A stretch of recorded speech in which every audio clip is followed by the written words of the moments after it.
Jadi langsung kita fokus kepada pertanyaan ya. Berbicara mengenai kontrasepsi, tentunya kita juga harus mengenali beberapa jenis kontrasepsi yang bertujuan untuk menunda kehamilan, menjarakkan kehamilan, kemudian menjadikan tidak mendapatkan kehamilan secara permanen. Dan itu diserahkan kepada kita ya. Tujuan kita untuk memasang alat kontrasepsi itu seperti apa. Nah, di dalam soal kita lihat di sini pertanyaannya, apakah efek samping kontrasepsi yang paling tepat terjadi pada kasus ini? Dan sudah dipastikan berdasarkan dari kata kuncinya, yaitu adalah KB suntik. Dan pada saat ini bidan berupaya untuk menjelaskan efek samping dari kontrasepsi KB suntik. Nah, itu udah jelas ya untuk kata kuncinya.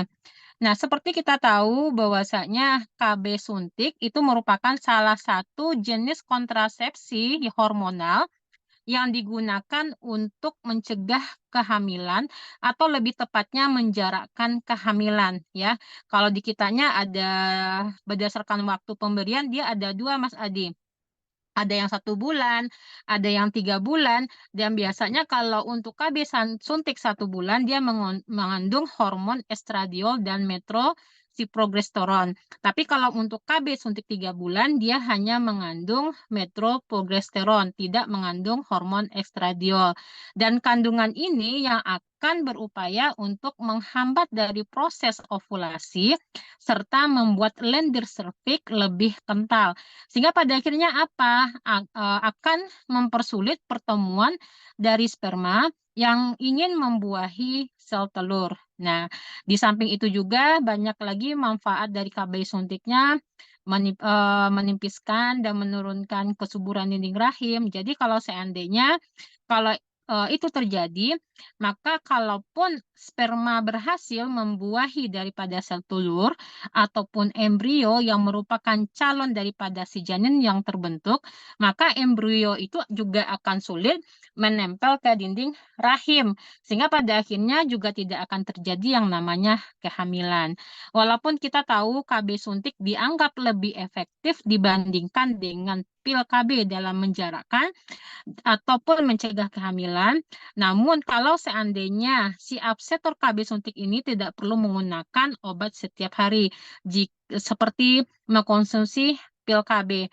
Dengan begitu, kemungkinan untuk lupa pun menggunakan KB juga lebih kecil dibandingkan dengan pil KB.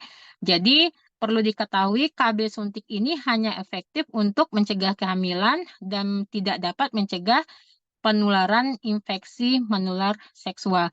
Nah, kalau berbicara mengenai efek samping dari KB suntik ini, ya, walaupun seperti yang saya sampaikan tadi, ada efek samping 1 bulan dan 3 bulan yang mungkin saja bisa muncul seperti mual atau kembung, sakit kepala, jerawat, dan salah satunya juga yaitu bercak gelap di wajah atau klosma atau melasma. Dan ditambah lagi dengan beberapa eh, gejala yang lain ya, payudara bengkak, perubahan suasana hati.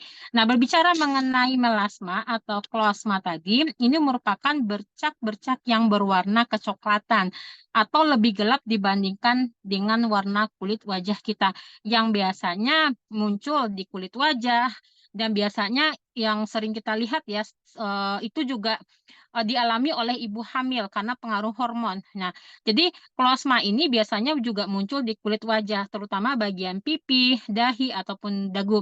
Walaupun memang meski jarang, penyakit kulit ini timbul pada daerah lengan atau leher. Namun pada akhirnya memang kondisi ini tidak berbahaya dan tentu saja lambat laun juga akan memudar dengan sendirinya atau dengan pengobatan dari dokter.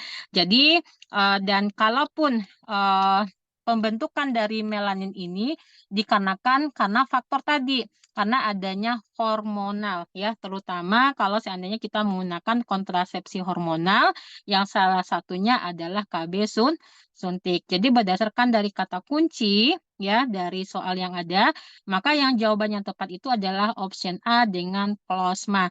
Dan adapun option B, C, D, dan E itu juga merupakan efek samping dari kontrasepsi, tapi bukan untuk KB suntik, tapi justru mengarah kepada alat kontrasepsi dalam rahim. Seperti itu.